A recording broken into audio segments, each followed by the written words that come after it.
we go out without lights.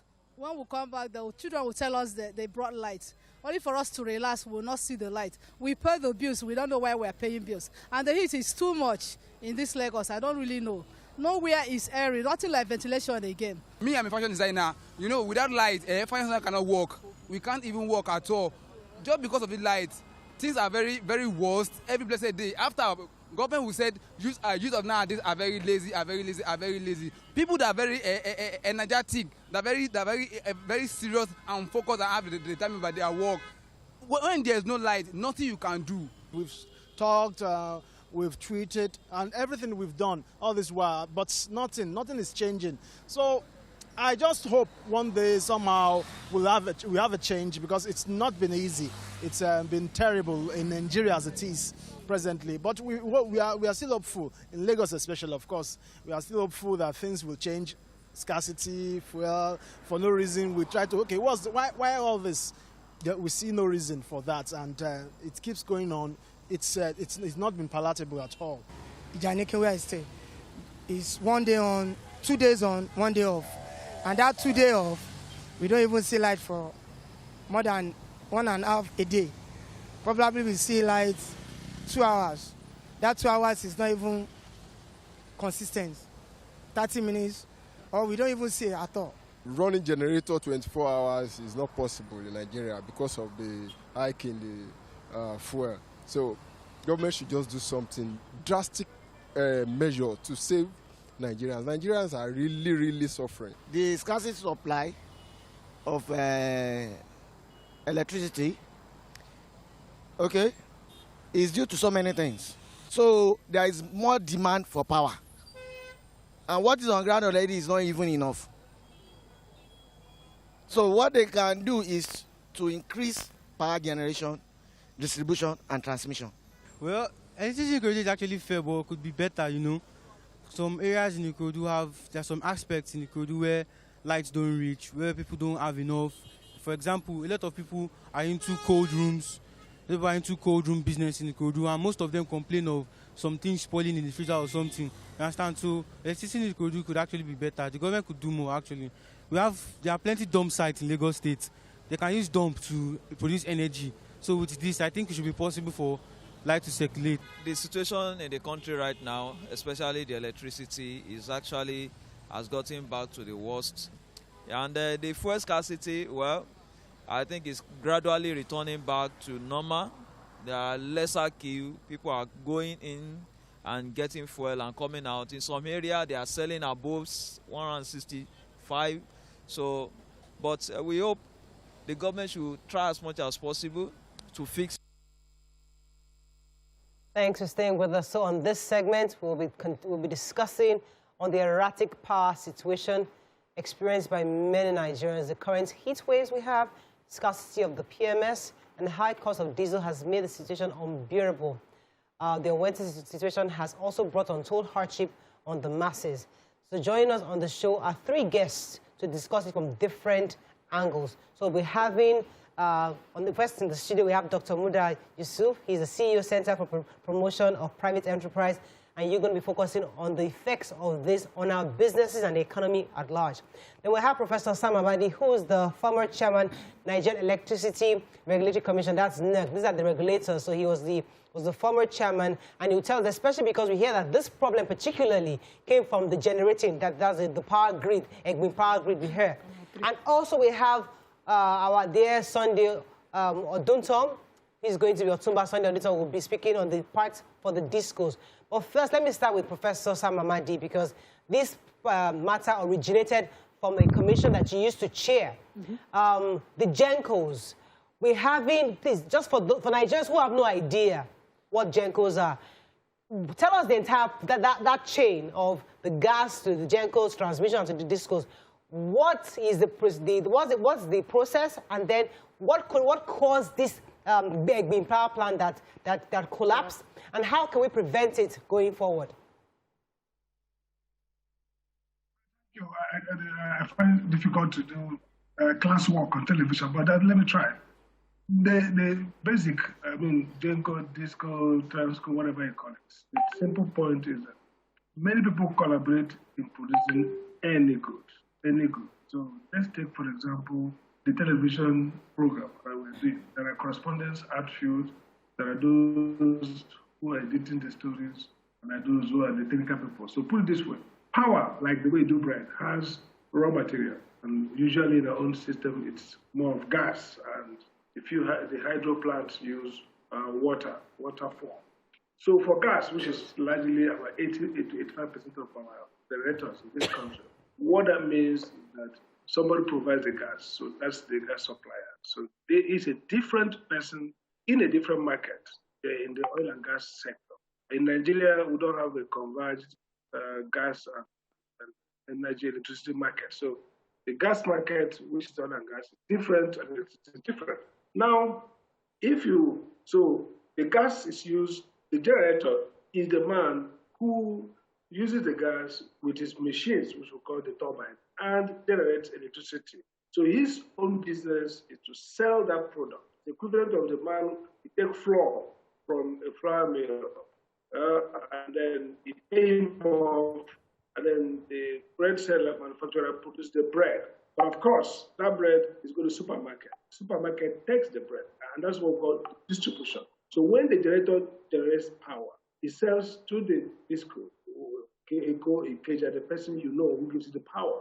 And that disco then delivers to your home or your business. The same way, maybe a supermarket that has a retail outlet retails to you, takes it with your Okada or with their dispatch people and deliver bread, and you have your breakfast. Now, the key thing to note is that all these sectors are integrated, but at the same time, they are semi-independent, which means it's possible for the generator to be paid this money, and there's a failure to transmit power to you, and he or she doesn't know. Now, what's the problem? The problem is that to have power in your home, the need for synchronizing all these processes.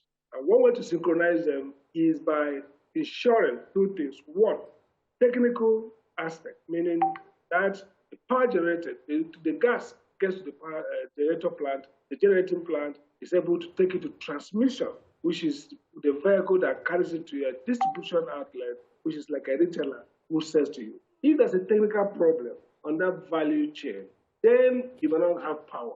The other is the financial aspect. So the technical engineering, the lights are there. Professor, let me pause you for a second. Professor, let me pause you for a second because of time. The issue people are saying is that maybe government does not have the capacity, because we understand the distribution has been deregulated, it's private, but these other components are still government-owned. So is it that government doesn't have the capacity? Maybe it should also privatize the generating and the transmission and even the gas plants anyway. Yes, good point. The generation has been privatized. What has not been privatized is just the transmission. And by the way, the notion of you must privatize everything is a wrong word. If you look at many countries in the world, yes, the transmission is supposed to be, if you like, either you privatize it or not, it has to be some level of public good. It's a open source, meaning everybody, just like expressway, about the Lagos Express Road, every vehicle uses it. So you have an option to concession that express road. Everybody use, pay toll and use it. But the problem is not about privatizing transmission. It's actually about three things. One, having a system that is financially strong. The discos make the investment, they're able to make the investment, the generators make the investment, they're all private. And the government is able to provide enough capacity for the transmission service. So the reason why we don't have power is simple. There are many inefficiencies in the system which we have not solved all these days. For example, the discos may not be able to collect all the money they ought to collect, either because, as Odita will say, either because their tariffs are not as they want, or the consumers are not going to pay their bills, and therefore they have high losses. And secondly, they don't have the level of financing, individually and as a group, to finance the investment they need to improve their network so that maybe over time they recover. On the part of government, the government policies have not been strong in terms of improving transmission, the governance of that TCN. So yes, it might be right to say privatize TCN. It might be right to say break the transmission network, have southwest or western, northern, eastern, so that you'll be able to manage them more efficiently. So the question here are two-pronged. One is about efficiency. Can you create an efficient system. 2, financing. Do you have a formula for making sure that the discos, those who bought these assets, can get money? They don't have that kind of money. They borrowed at high rate. They use their personal assets. They didn't have enough money. They can't borrow enough money. And if you look at Egypt and Tunisia, elsewhere in the world, where government privatized gradually, the system is different. So the point is inefficiency, lack of. Okay, let me pause you also. I'll come back to. I'll let ladies ask questions, but let me just bring in Sunday Oduto right now. Otumba, are you there? Otumba Oduto, are you there? Good morning, I can hear you. Good morning. Okay, so Professor Madi said something about 2 key things. You have discos are not well funded, and secondly, inefficiency. Let's start with the inefficiency part. Why does it seem as though the discos are inefficient at this time? Okay, I will answer that, but before I go into that, let me correct something that we need to all understand. First of all, my good brother, he has spoken very well. He knows the issues, he knows what the problem is. The current problem in Nigeria, as at this morning, has little or nothing to do with the discos. In the last 4 weeks, there has not been light. So please, when people talk, disco, please, take down out of your bucket first. The reason why you have not had light, whether you're in Magodo or Sokoto or Abeokuta or Ilorin or Parakot, is a problem between generation and transmission. And they have issued a statement, they have explained. So that is going on. We are not involved in the blame game, okay? So don't go down to when you look at the value chain, you just jump from generation straight to disco. Now let me talk about efficiency. Efficiency has a lot to do with cost.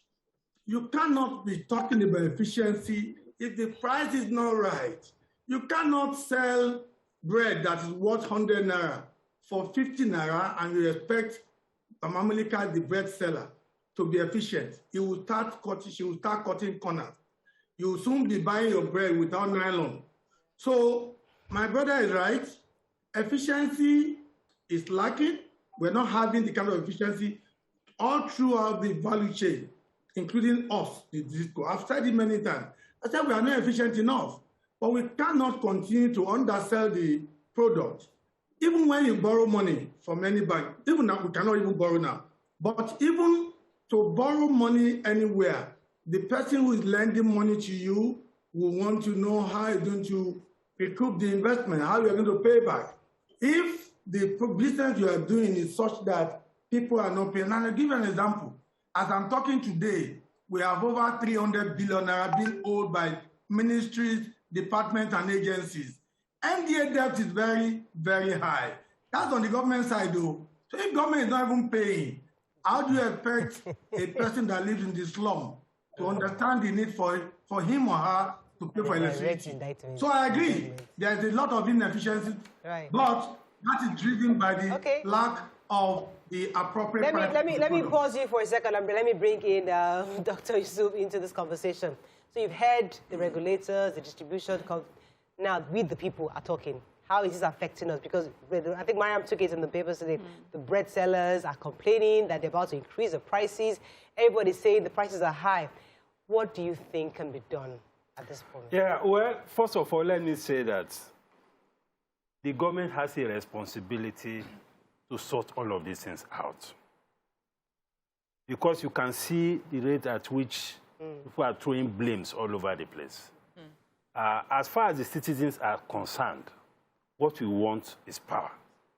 And the reason we have a government in place is to ensure that such basic services are also provided for the citizens. Whatever it will take, because I've heard stories from the GENCOs, they are being owed 1.6 trillion. The NBET is saying that they are owing 500 billion, all sorts of stories. So the government has a responsibility to tidy up this space. There is too much mess in that space. Now, coming back to the effects on the citizens and on businesses, of course, the effects are very obvious. We have the effect on the production costs. As we are speaking now, many businesses have suspended production.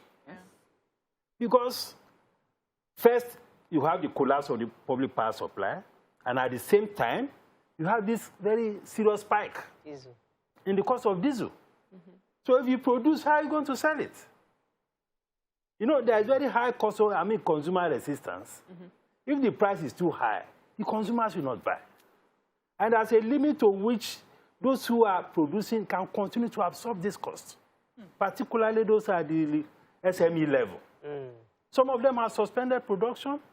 Some of them have scaled down their production completely. And of course, you know the implication of that, especially for job creation, for employment, and all of that. That is one. Then generally across all sectors, there's a very serious impact on the operating cost. I mean, this is a broadcasting station. This station is 24 hours.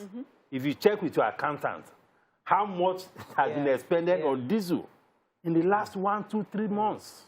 It's going to be humongous. I'll go on a quick break, because I know that even BC was complaining recently that they've not bought wiggle in a while because we don't have that extra income. My sister. It's the same issue you're having. Your own business has been affected because before people buy hair, but now everybody's like, I would rather prioritize. Hair will come later. But, let's go on a break. When we come back, we'll let the ladies open the conversation with our guests in this. Stay with us, we'll be right back.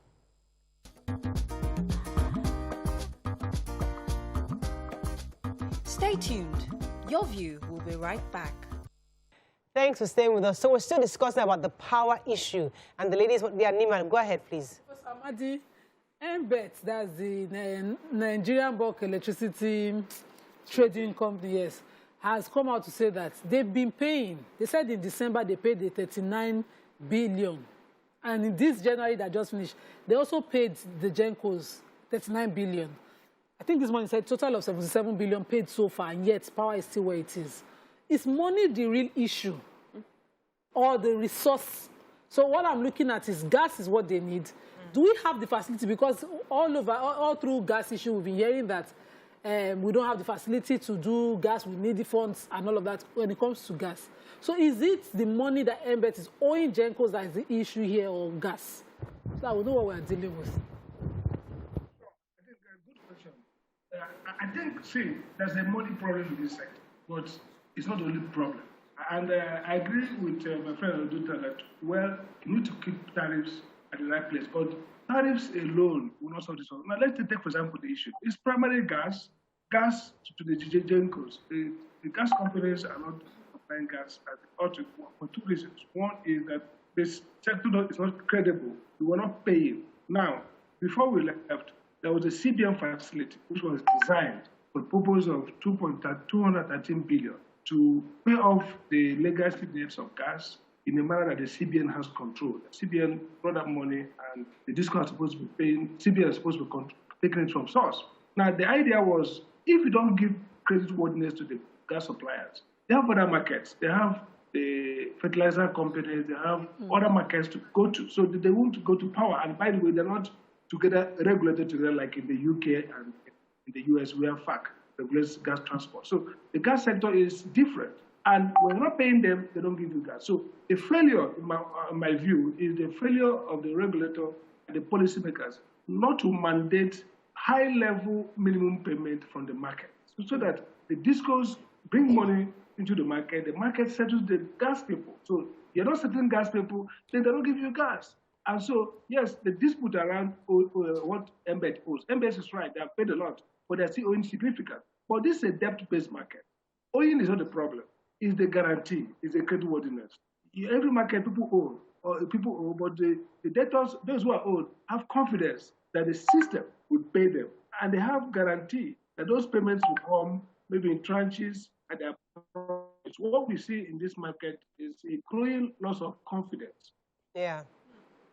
Creditworthiness as suppliers. So the discourse they ought to have, again, also, are they doing enough to also collect their money? And if they collect the money, is the regulator benchmarking minimum payment so that everybody gets sufficient to allow them continue to improve their system, while we hope that some will get more better. Chief Oduta, and this, I would like, in your own view, do you think that the Nigerian government is serious about investing in the power sector? Because we hear the Gencos are being owed, trillions of naira. We're hearing all sorts of money being, if government could make some money available or make this money available, we would see some difference. I'm asking because we have a group of governors now who will be leaving for Dubai, 14 governors. And from a credible source, we've just received, how much it will cost per governor plus his aides to go there, about 73 million. If we multiply that by 14 governors and gave that to the power sector, would it make a difference? And how does it make you feel if you find that there's that sort of money available to travel to Dubai for a few days and then after Dubai go to the US then for medical trips, and then there's no money available to a big investment like the power sector?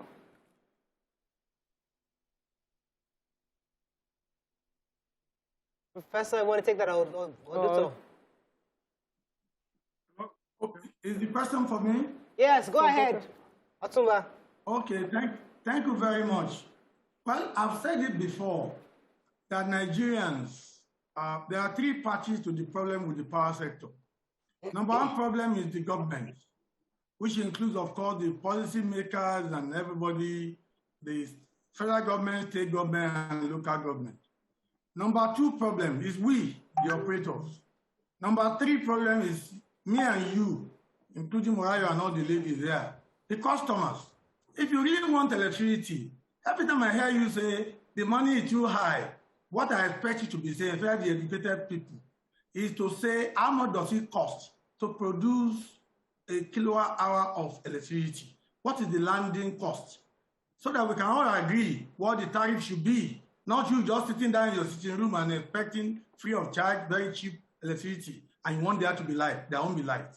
For we, the operators, we need to be made accountable. We need to be dealt with appropriately, such that we should do what we're supposed to be doing. We, the operators, which includes generation, transmission, and distribution. The TCN, last week or so, or 2 weeks ago, released a statement where they said 14 gas-powered generating stations were not generating at all. 14. Yes. When the generation companies are not generating, what do you want the transmission company to transmit? And when the transmission company does not transmit to us, the discourse, what do you want us to distribute to your homes? But when you turn around, who do you call on? Who do you abuse? Disco. Now, the third level of people, customers. If you don't pay for this service one day, or you continue to steal energy, the people continue to steal.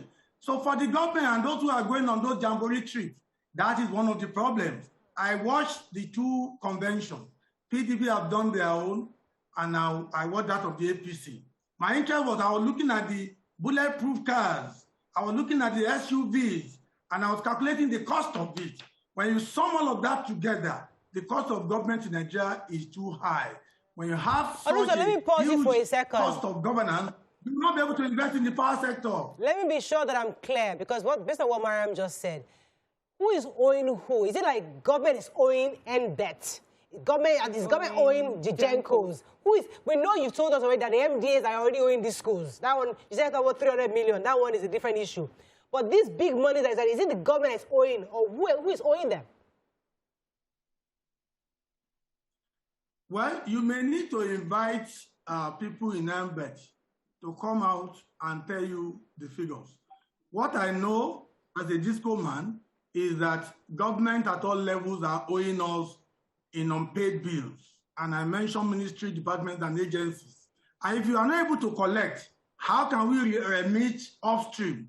Which is what my brother Amadi said. Good point. We need to be paying to the market. But I can only pay, you cannot tie my hands and expect me to be clapping. So government, between NBET, generation companies, transmission companies, I think people need to come out and be saying their story. Let people know the truth. Let us come out and be more transparent.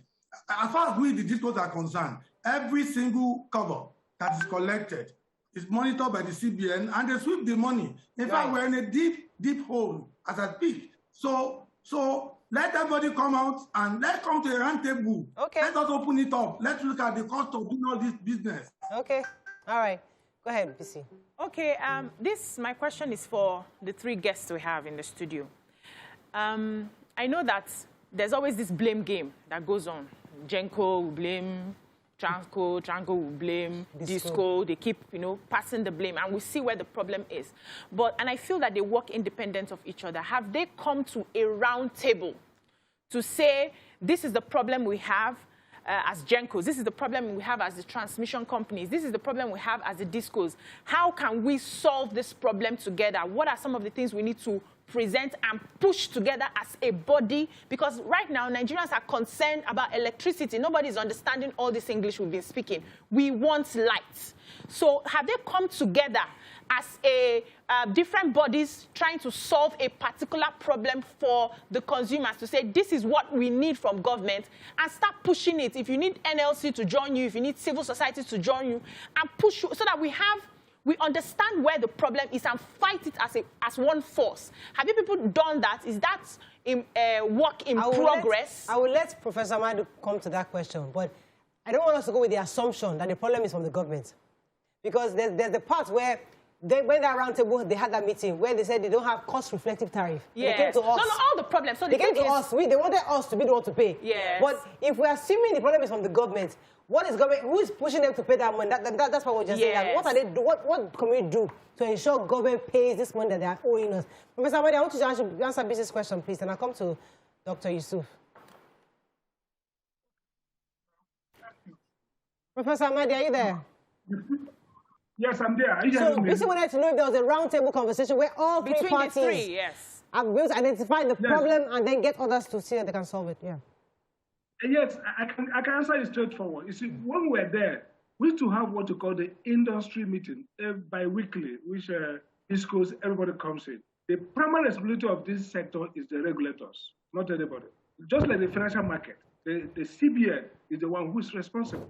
So we used to have bi-weekly meeting of all the operators, including the Ministry of Power Central Bank reps in my office. And what that meeting does for us is to do problems spotting and tracking all these issues, and will provide solutions. I don't know whether that is happening now. So I see a weakening of that governance. But let me say this quickly. Yes, these three problems adapt. See, every market, this could talk about cost-reflective tariff. In the last 6 months, this tariff has also moved up small. Different tariff belts have increased. I pay more where I live now, and I'm supposed to have more light. But you will never have, in Nigerian socio-economic context, the tariffs that allows a disco to charge the total amount that he could charge immediately. That's why the tariff is staggered for 5 years, 10 years, 15 years, to allow them to recover all the money. So the idea of this sector is that you invest today and recover tomorrow. That's how it's designed. But you must have a tariff structure that gives confidence for investment to come in. Whether we have got there is a different problem. So I don't want us to go with the impression that, if the price of producing something is 100,000, consumers will pay 100,000 today. No. What this market needs now is strong government supervision and investment. You talk about this money going to the disco, going for Jamboree. We are not able politically to shut down on expensive governance and put more money by public sector money into the common services like TCN. If it improves TCN and reduce that tariff level, then the tariff that they're collecting for Disco and Genco is a markup. Let me get a few more questions for you. To leverage investment. So I blame government. Right. So, Otumba, you did not mention outrageous estimated bills that are still flying around, even though you are talking about Nigerians not willing to pay cost-reflective tariff. But I would like to quickly just leave the two power people to our guests in studio. The situation in Nigeria... I know you're always interested in the issue of estimated billing. Thank you. It may interest you. Estimated billing occurs where there are no meters. I can assure you that as I speak today, efforts since September 2020, the federal government has come up with a scheme whereby people have been metered. There are two of them. We've heard it before. Don't worry. We've heard about it before. We've heard this. Don't worry. We'll come back to you, Otumba. Wait. We'll come back. That's your scheme. We've heard it before. We'll come back to you. Just give us a minute. Sir, so let's talk about the economy as it's reflecting because of this power issue on the people. You saw the Vox Pop, how everybody is complaining that, you know, something has to be done. How has this affected businesses? How is it, how are we even surviving with the issue of fuel? What must government see? What data must they get to help us? And what can they even do in the immediate? Somebody said drastic measure has to be taken. Which drastic, which of them? Well, in matters like this, I think the government needs to declare a state of emergency. Because this is a very serious matter. Now, it is bad enough that we are grappling with very high inflation before this crisis. Although we have an official inflation figure of about 15.7%. But if you check the reality, many prices have jumped by 30%, 50%, even 100%. Yes. And you know the implication of that for the welfare of the people, for purchasing power. A situation where nominal incomes are not growing and prices are growing, that means that your real income is collapsing. And that has very serious implications for poverty. It has very serious implications even for the social environment, for social tension. Let's put ourselves in the shoes of the government for a second. I know we are civilians and we hate this conversation. Yeah. If I am government today and I'm hearing a disco man saying, they've not paid us, the Erratic is saying, everybody's saying they haven't paid. And I'm government saying, where will I get this money from? I don't have the money. I'm not generating money. I can't get money from taxes. I've tried to get taxes.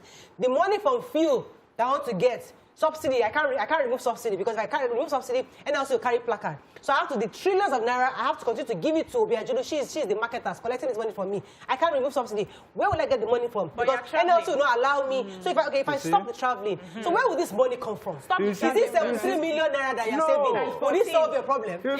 No, you see, the 70 million you said? Yes. 73. This was from Plateau State. That is just for a state. Yes, from Plateau State. You haven't seen the picture for the federal. Yes. You see, if you look at the whole budgetary process, there are so many areas in which savings can be made. Yes. Each time we talk about deficit, debt, and all of that, the government is always talking about how to get more revenue. What is happening to how to cut expenditure? Exactly. This is just an example of it. Let's leave expenditure cutting first. We need infrastructure in gas. And we get to cook for roads. Can we raise these funds, the euro bonds and all of that, and target providing the infrastructure so that we can get the gas to the plant? And you tell them tomorrow that Bese to pay subsidy and Bese to build the facility for gas. Anytime Minister of Finance says they want to collect money, she will be the person carrying plaque. No, where is carefully just you see, even those of us... Bese to pay subsidy and Bese to build infrastructure for gas. Which Bese should you choose? They already dreamed that already. I know. I listened to, I think it was the finance minister, who was saying that they are going to use part of the euro bond 20 euro bond to be paying subsidy. Thanks. You know, we have gone around this conversation around subsidy for a long time. And that is what has also brought us to where we are. Now, all this and all of, the situation wouldn't have been as bad if you had an environment, policy environment. Policy doesn't cost money. Reform doesn't cost money. But you have an environment where only the NNPC is managing the system. Private investors are not there. They can't come because in and the policy environment has blocked everybody out. Yeah. And tell me what institution or what ecosystem that the public sector, the bureaucrats and politicians have managed properly. So when you leave such a strategic sector to the bureaucrats and politicians to manage, that is I have to wrap up. Yes, I just wanted to say, if we declare a state of emergency, what would that mean? No, it will mean that you have to find the resources. Yes. It's not the calculator. The resources are there. They have to find the resources to fix all these problems that the Jengos are complaining, to fix the transmission. We have very few minutes left. Otumba, let me ask you this question very quickly, Otumba. This money that the MDAs are owing, if government finds money to pay, would it solve your problem?